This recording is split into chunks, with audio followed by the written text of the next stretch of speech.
A higiene íntima no inverno precisa de um cuidado ainda maior, ainda mais com a queda aí das temperaturas, né, que também interfere na imunidade e o uso de muitas roupas abafadas na região íntima, como vocês vão conferir nessa matéria. Veja aí. O assunto da nossa entrevista dessa tarde com a ginecologista doutora Maria Eduarda Bombardelli vai ser sobre candidíase genital. Muitas mulheres às vezes ficam com um pouquinho de dúvida, sabem o que é, os sintomas, enfim. Ela vai explicar pra gente. Tudo bem? Boa tarde. Tudo bom, Núbia? Bom, a candidíase é um fungo que ele já faz parte ali da microbiota vaginal e ele pode atacar em algumas situações. E em torno ali de mais ou menos 75% das mulheres vão ter pelo menos um episódio de candidíase na vida, e sendo que mais ou menos 5% vão ter ela de repetição, ou seja, mais frequente, né? Em geral, mais que 2 vezes por ano. Uhum. E doutora, a gente pode falar assim que existe mais do que um tipo ou é um tipo todo? Existem alguns tipos de fungo ali, que às vezes tem algum tipo de fungo mais resistente, mas a cândida, ela engloba todo o mesmo fungo. Mas aí a gente pode ter corrimento por bactérias, por outros patógenos que não a cândida mesmo. Uhum.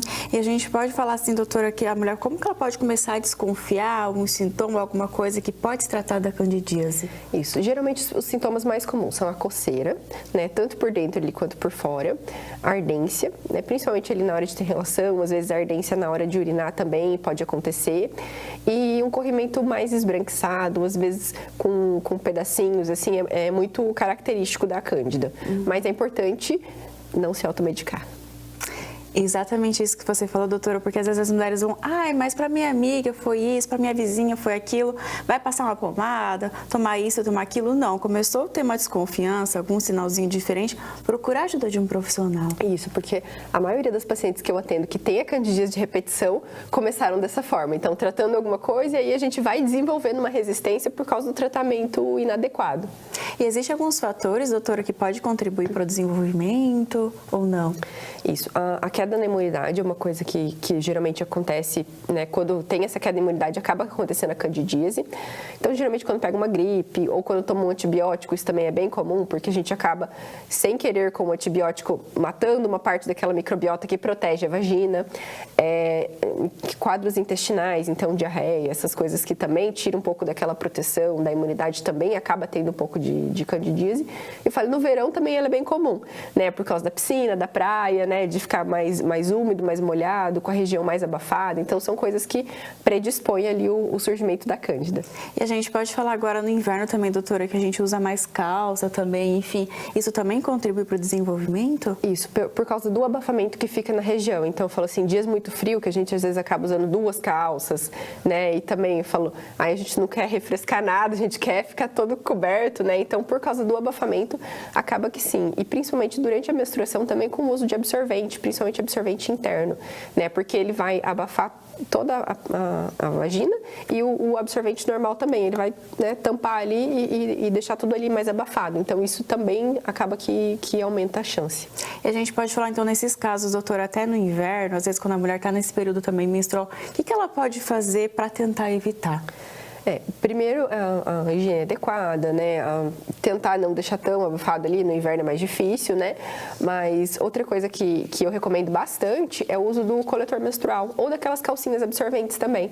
Porque com o coletor menstrual, a gente, né, ele fica no copinho ali na vagina e o restante da vagina acaba respirando, né? E a calcinha absorvente também, por mais que ela seja externa, ela é mais respirável, digamos assim, do que um absorvente normal, porque o fundo do absorvente é um plástico, né? E o plástico não vai ter essa troca de calores, né? E a calcinha absorvente é um tecido, então ela permite uma respiração melhor também. Uhum.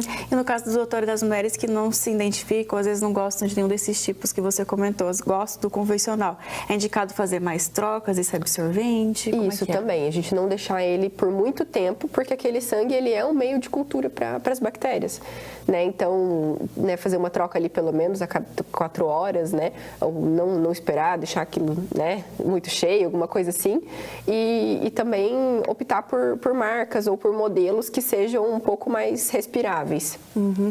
E doutora, no caso assim, quando a mulher está gestante, ela pode também desenvolver a candidíase ou é bem assim raro? Não, acaba que é um fator de risco justamente porque na gestação aumenta a circulação sanguínea ali naquela região e a microbiota vaginal, pelo mecanismo da gestação, ele vai se modificar. Então acaba que é mais comum acontecer a cândida durante a gestação. Uhum. E na gestação gestação ela é mais importante ainda de ser tratada adequadamente, né? Porque ela pode, né, causar bolsa rota prematura, parto prematuro, tudo isso, não só a cândida, né, como as outras infecções vaginais. Justamente isso que eu ia te perguntar, doutora, porque pode ser um fator de risco também para essa gestação, né, para essa gestante, para o bebê também. Isso, e nesse caso, daí ela também não vai poder usar qualquer medicação, daí tem medicações que a gente não pode usar na gestação, então nessa fase é ainda mais importante ter um acompanhamento adequado. E no caso das gestantes, então é indicado o que elas podem fazer para prevenir, para tentar assim evitar o caso de ocorrer a candidíase? Isso, igual das outras mulheres, né? Então, tentar não deixar a região muito abafada, tentar a gestação, a secreção vaginal normal, ela fica um pouco mais aumentada, então não usar aquele absorvente todo dia, né? Para deixar dar uma respirada ali, por mais que tenha um pouquinho mais de secreção, né? Mas ela acaba tendo esse fator de risco pela própria gravidez. Então, o principal ali é não usar o absorvente todo dia, tentar deixar a região um pouco mais, né, liberada. E outro conselho que a gente dá para todo mundo também é tentar dormir sem calcinha, que daí pelo menos durante a noite aquilo dá uma respirada. E doutora, no caso assim que a gente pode falar assim, quando a mulher começou com esse sinal, assim, com essa desconfiança, para ela ir fazer a consulta e o diagnóstico feito apenas com um profissional, né? Porque a gente pode falar assim, mas como que vai ser feito esse diagnóstico? Com vários exames? Como é que é, doutora? Geralmente, no caso dos corrimentos, é visualização mesmo, né? Então, por isso que é tão importante a gente ver o tipo, as características daquela secreção que vai dizer pra gente se ele é candidíase, se ele é de bactéria, às vezes até às vezes ele faz bolhas, mas é tudo lá dentro, né? Então quem vai ver é só o profissional, né? Às vezes o cheiro também vai modificar de acordo com cada né, mecanismo, e então esse diagnóstico principalmente é visualização. Em casos de quem tem ela de repetição e tudo mais, a gente acaba fazendo cultura também, para ver se tem alguma outra coisa que não é tão comum ali que acaba causando esse corrimento, mas em geral é principalmente o exame físico. E quando é essa de repetição, doutor, o tratamento ele é mais invasivo ou é tranquilo? Como é que é?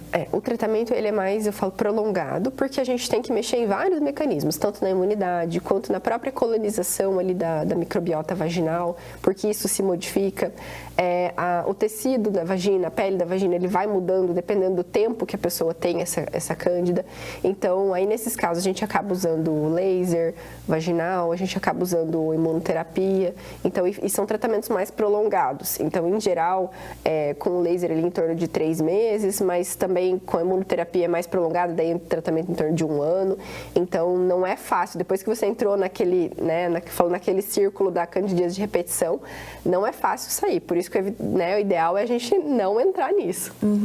E, doutora, no caso, a gente pode falar assim, você já comentou com a gente como as mulheres podem prevenir, enfim, mas para as mulheres não terem vergonha também de buscar ajuda, de começar a sentir alguma coisa diferente e buscar, e identificar, porque para prevenir ou para tratar corretamente, né? Isso, com certeza, porque às vezes a pessoa acaba ficando constrangida porque tem aquela secreção, né, mas eu falo, isso é o dia a dia do ginecologista, né, então é melhor a gente procurar enquanto tá com aquele problema do que depois acaba virando um problema maior, né? Eu falo assim, às vezes aquilo aumenta, aquilo causa dor, né? Às vezes, em alguns casos, os pacientes acabam não procurando ajuda e começam a ficar com dor para ter relação, e isso, né, se perpetua, né, leva a um quadro de vaginismo. Então, é importante a gente tratar o quanto antes para não ter outros problemas também. E, doutora, no caso, quando a mulher está nesse tratamento, seja candidíase de repetição ou que aconteceu com algum fator, ela não tem relação sexual, tem que cuidar com isso.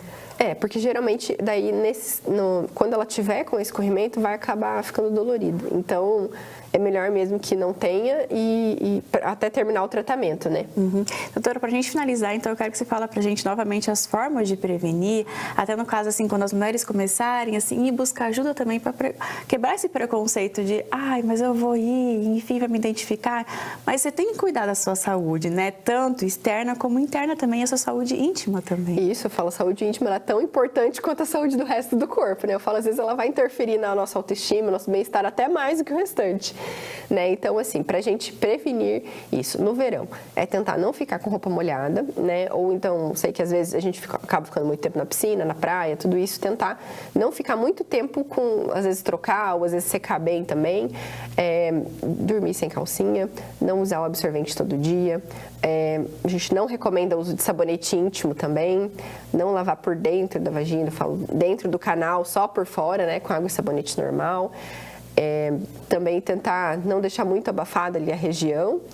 E eu falo, durante a menstruação, um dos jeitos, né, se tiver como, se adaptar bem as calcinhas absorventes ou aqueles absorventes de pano, né, que são reutilizáveis, o coletor menstrual.